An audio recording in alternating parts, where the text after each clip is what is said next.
કોન્સાયન્સ એક દિવસ મોટી ઉંમરે વૃદ્ધાવસ્થામાં છો ત્યારે તમને જીવવા નહીં દે,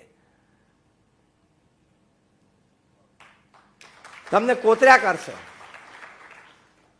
કોકનું લઈ લેવું ને કોકને છેતરી લેવું એ તો પશુ વૃત્તિ છે.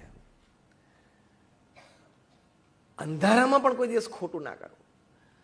સામેવાળી વ્યક્તિને તો કદાચ તમે ખોટું કર્યું એને ખબર પડી ના પડી, કારણ કે તમે તમારા ટ્રેડમાં માહેર છો અને એ તો એક ભોળો કસ્ટમર છે. પણ યોર કોન્સાયન્સ, અંગ્રેજીમાં એક બહુ જ સરસ કહેવત છે કે રાત્રે આપણે જ્યારે બેડરૂમમાં જઈએ અને ઓશિકા ઉપર માથું મૂકીએ ત્યારે પોચામાં પોચું ને સારામાં સારું ઓશિકું આમ સરસ ઊંઘ આવે કહ્યું તો બહુ જ સરસ કહેવત છે કે no pillow is as soft as a clear conscience. તમારું કોન્સાયન્સ ક્લિયર હોય કે મેં કંઈ ખોટું નથી કર્યું, મેં કંઈ ખોટું લીધું નથી, મેં કોઈને છેતર્યા નથી, એના જેવું પોચ્યું ને સરસ ઓશિકું એક પણ નહીં. તો આ જીવન જીવવાની કળા છે. Is again a protection gear. Don't do anything wrong. એ આપણે આપણી ડિગ્નિટી માટે જીવવાનું છે ને. કોઈએ જાણ્યું ના જાણ્યું પછીની વાત છે. આપણી પોતાની તો એક ડિગ્નિટી હોય ને લાઈફની.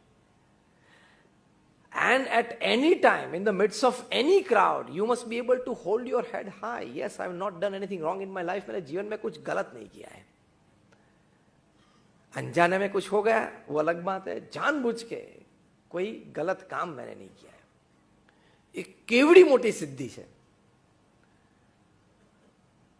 તો એ તમને જીવન જીવવાનો આનંદ આપશે, તમને જીવન જીવવાની મજા આવશે.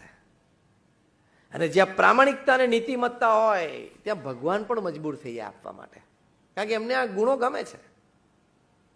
જેમ તમારો દીકરો બહુ પ્રામાણિકતાથી ભણતો હોય, સારા માર્ક્સ લાવતો હોય તો તમને એમ થાય ને કે આને બેડમિન્ટનનું રેકેટ લાવી આપું ને આને બેટે લાવી આપું ને અને તમને પ્રેમ કરવાનું મન થાય અને તમે છલકાઈ જાઓ. એમ ભગવાનની પણ એ પ્રકૃતિ છે કે જે તમે નીતિમત્તાથી ધંધો કરો તમને આપે જ.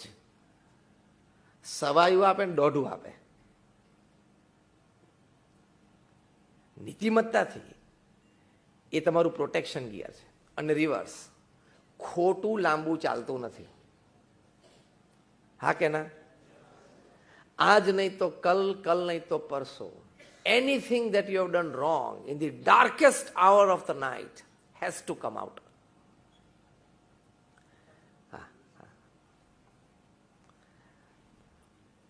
It has to come out. કારણ કે ઘણી વખત હું હસતા હસતા કહું છું પૃથ્વી ગોળ છે, એને કોઈ ખૂણો નથી, એટલે તમારું કરેલું કોઈ ખોટું સંઘરવાની એની પાસે જગ્યા નથી. અને તમને છાશમાં માખણ દેખાતું ના હોય પણ વલોવે એટલે માખણ નીકળે છે કે નહીં? એમ પૃથ્વી ફર્યા જ કરે છે, નીકળી જ જશે બધું બહાર. Unethical practices leads you nowhere. Today or tomorrow, it can land you into problem. Even if the name of your company is Sahara, you have to still stay Besahara in Tihar for 4 years. हाँ क्या ना? आप king of the skies हो तो भी आपको भारत छोड़ना पड़ता है ऑन अ डिप्लोमेट्स पासपोर्ट. कोई लंडन भागी गયું છે, કોઈ કેરેબિયન આઇલેન્ડ્સ ભાગી ગયું છે. જેણે જેણે ક્રિકેટના બોલ સાથે ચેડા કરે બધાએ ક્રિકેટ છોડવું પડ્યું કે નહીં? જેણે જેણે બેંક સાથે ચેડા કરે બધાએ દેશ છોડવો પડ્યો કે નહીં? 2-3 જણા લંડન ભાગી ગયા છે, 1-2 જણા કેરેબિયન આઇલેન્ડ, બધાને પાછા લાવવાના છે. આવશે. 1-2 ના એક્સ્ટ્રાડિશન ઉપર તો યુકેની હોમ સેક્રેટરી ડિપાર્ટમેન્ટે સાઇન કરી દીધી છે. એટલે બહુ with wide arms spread Tihar is waiting for them. આવશે એટલે હક કરશે કે પધારો, આવો. Tihar is waiting with wide arms અને ટાઈટ હગ. આવી જાઓ અંદર, અહીં રહો હવે 2-5 વર્ષ. અને આવશે ને મોઢું ખોલશે એટલે એ તકલીફ, પણ બીજા મોટા મોટા 2-4 તકલીફમાં આવશે. ખોટું લાંબુ ચાલ. એટલે તમે જ્યારે તમારો સિતારો ચમકતો હોય, સત્તામાં હો, તમારું ધાર્યું થતું હોય, ધંધો તમારી રીત પ્રમાણે ચાલતો હોય, મજા આવી જતી હોય ને, એ વેગમાં આવીને કંઈ ખોટું કરી ના નાખતા. કારણ કે જ્યારે દિવસો બદલાશે ને, અને બદલાય છે ને બધાના, જ્યારે દિવસો બદલાશે ને ત્યારે બધું એવું બહાર નીકળશે ને, એ દિવસે બહુ તકલીફ પડશે. એવી જ રીતે આપણા દિવસો જ્યારે ચાલતા હોય, એટલે કે આપણે ધાર્યું કામ થતું હોય, મજા આવતી હોય, ધમધોકાર ધંધો ચાલતો હોય, પૈસા ખૂબ કમાતા હોય એ વખતે નાના માણસનું પણ અપમાન ના કરી બેસતા. એ પણ તમને ક્યારેક નડશે. એ પાવરમાં તમે કોઈક વાર નાના માણસનો ઇન્સલ્ટ કર્યો એ ભગવાનને પસંદ નથી કે એના પ્રારબ્ધ પ્રમાણે મેં એને આપ્યું છે, તારા પ્રારબ્ધ પ્રમાણે તને આપ્યું છે. તું ગર્વ અને અભિમાન કરે છે તો I will reverse the situation. અને રિવર્સ ઇઝીલી થઈ જાય છે. સારાની સિચ્યુએશન રિવર્સમાં આવી જાય છે કે નહીં? એટલે એથિકલ વર્ક, એથિકલ રિલેશનશિપ્સ, તો it is a big protection gear against stress, tension, worries, બધી માટે બહુ મોટું પ્રોટેક્શન ગિયર છે. એથિકલ હાર્ડવર્ક, જે કંઈ કરવું તે પ્રામાણિકતાથી અને નીતિમત્તાથી કરવું. ભલે બે વસ્તુ ઓછી થાય. અને બહુ પૈસા ભેગા કરે ક્યાં આપણે ભેગા આવે છે? એ પાછું આપણે બધું બોલીએ છીએ, સમજીએ છીએ, પણ 100 રૂપિયા જો ખોટા મળતો હોય તો એકવાર હાથ લાંબો કરી લે પાછો. when I talk to corporates, जब corporates को मैं बात करता हूँ तो एक बात अवश्य करता हूँ. जब मैं उनको कहता हूँ कि the amount of money that you have in your bank account when you die is the extra work you did, you shouldn't have done. और फिर भी अगर आपने काम किया तो उसका कुछ सदुपयोग आपको करना चाहिए था. जब आप मर रहे हो इस पृथ्वी छोड़ के, जब आप जा रहे हो, तब आपके पैसे के बारे में आपके पास सिर्फ 2 चॉइसेस है. 2 चॉइसेस, इधर लीव और गिव. इधर लीव और गिव. तीसरी चॉइस आपके पास है नहीं. LEAV, इधर लीव और गिव. तीसरी चॉइस है नहीं, क्योंकि वहां रिश्वत नहीं होती है और कफन को जेब नहीं होती है, कुछ ले नहीं जा सकते. तो why are you doing so much wrong to earn that extra money? हम क्यों इतना गलत काम करते हैं? उससे टेंशन आता है. और अभी तो सरकार के भी हाथ लंबे चौड़े बाहुबली बन गए.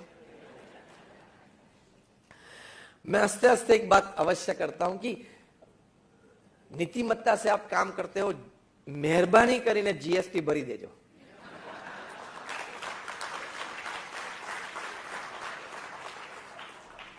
जीएसटी का मैंने एक बात बनाई है, एक जीएसटी ठीक तरह से आप भरेंगे तो दूसरी जीएसटी ऊपर से आप पे बरसेगी. वो क्या है? ये जीएसटी जो आप भरते हो वो गुड्स एंड सर्विसेज टैक्स है. वो आप ठीक तरह से भरेंगे तो ऊपर से एक जीएसटी आप पे बरसेगी. वो जीएसटी क्या है? God saves tension. जीएसटी તમે ભરી દીધો એટલે તમને રાત્રે શાંતિથી ઊંઘ આવે, નહીં તો ગમે ત્યારે ઊંઘ હરામ થઈ જાય. હા, અને all the departments are working powerfully. The CBI, the ED, IT બધા પાવરફુલી કામ કરે છે. અને એને આમ સૂંઘતા પહોંચી જશે એકવાર. એટલે નીતિમત્તા અને પ્રામાણિકતાથી કામ કરવું. કારણ કે અપ્રામાણિકતાથી પાપ વધે ને એ આપણને નડે જ. ભલે આપણને સ્થૂળ રીતે આ વાતની ખબર નથી, પણ આ શાસ્ત્રોક્ત વાત છે, હકીકત છે, લોકોના અનુભવમાં પણ મળતી આવે છે. Honest ethical hard work. અને જે 8 કલાકની આપણે વાત કરી, family, friends, faith, health, hygiene, hobby, soul service, smile. Family સાથે ટાઈમ સ્પેન્ડ કરો. સાંજે 6 તો 6, 7 તો 7. કદાચ આજની વાતમાં તમને બીજી કોઈ પ્રેક્ટિકલ વાત સાથે નહીં લઈ જવી હોય तो एक बात आप लेके साथ में जाना कि शाम का आपका ऑफिस छोड़ने का समय आप तय कर लेना. Fix the time and see the change in your life. I am giving you very practical solution for a very positive change in life. आपने तय किया कि शाम को 6:30 बजे मैं ऑफिस छोड़ूंगा. 6:30 बजे आप छोड़ रहे हो और कोई कस्टमर आए तो बोल देना कि कल सुबह 10 बजे, जो भी आपका सुबह का समय है, ત્યાં સુધીની ફર્મનેસ તમે રાખજો. And see the change in your life. તમે ફેમિલી સાથે ટાઈમ સ્પેન્ડ કરી શકશો, તમારી